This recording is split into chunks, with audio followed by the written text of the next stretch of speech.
Hey, what's up, guys? I'm going to talk a little bit about high threshold training here today. I wanted to clarify sort of what high threshold training exercise is and why we need it in our workouts.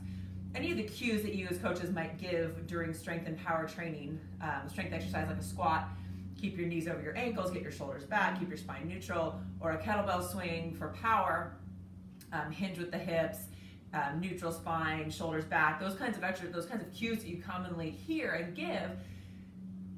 In high threshold exercises, we're practicing actually how to do that so that the athlete has mastery of that control when they need to apply it in their strength and power circuit.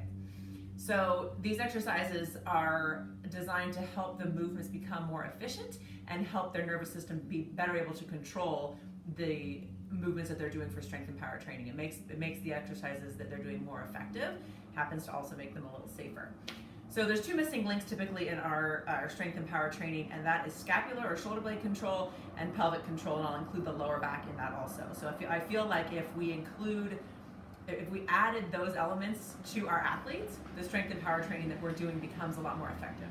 So I'm going to go through two sets of exercises that I feel sort of embody that philosophy and idea through high threshold training. But I want you to understand the concept so you can sort of make things up as you go along and modify exercises. So if an athlete is struggling with the form or production with an exercise that's in a workout, or if there's pain with it, you can take it back to a high threshold exercise that supports the strength power exercise that they were doing and struggling with, so that hopefully they can progress back to where they are. So this kind of goes with our modifications progression type of theme.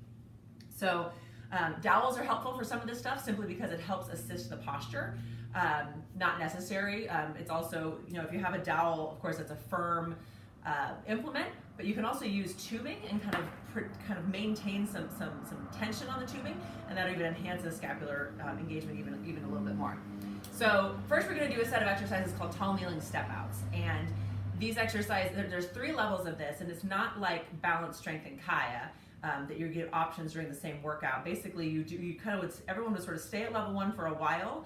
Once you see that people are beginning to master level 1, then you can begin to add the next component and then add the next component. This is sort of like over a period of weeks to 2 weeks. So maybe over the course of the rest of this Body Love course session, you might be able to progress and add in these elements. Of course, these exercises are always effective. Even once someone has mastered level 3, level 1 still has a lot of good things to offer. So we're starting kneeling. You guys have seen me do these before. We're starting kneeling. The arms are up over the head. You're standing tall. I'm going to show you kind of at an angle here so you can see the various things that are going on. Tall here like this. The arms are over the head. I'm sort of pulling out on my dowel like I'm trying to pull it in half.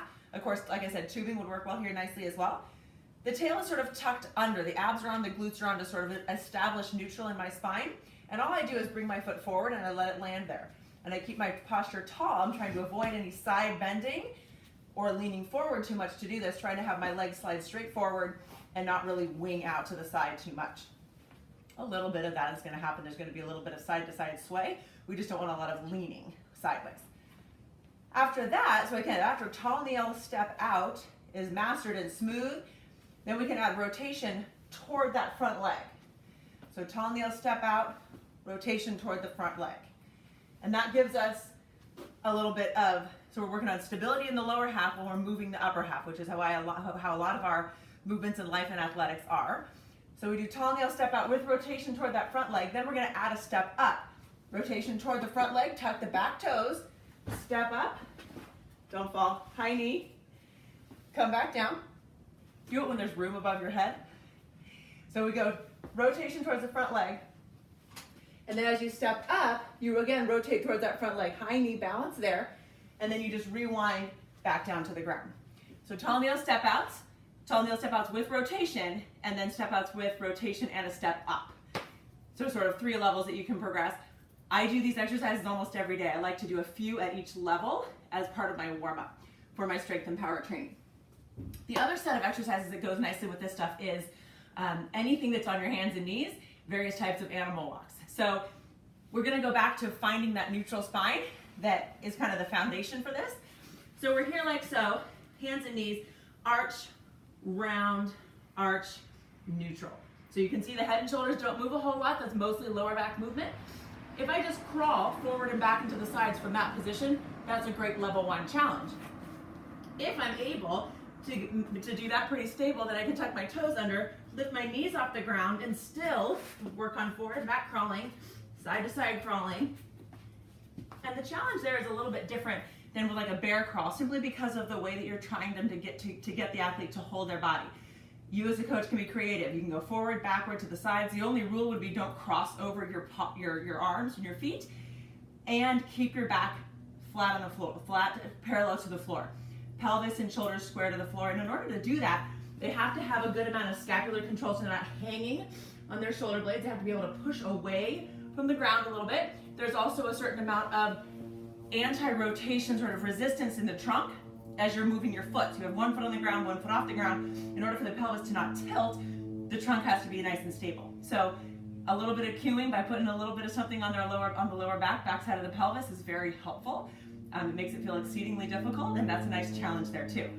So high threshold training, we're just kind of working on like the dimmer switch in the nervous system, adjusting when and where these muscles need to show up at the right force to make these exercises work well for folks. These exercises work nicely as a warm-up, but they are in and of themselves excellent, efficient movement training. So you can have a whole workout just on high threshold stuff in order to prepare for strength and power phases maybe that are down the road.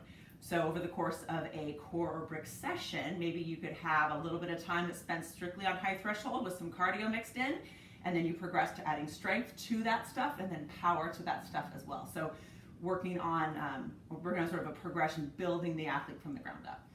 So hit me up with any questions as always. Have a great day, guys.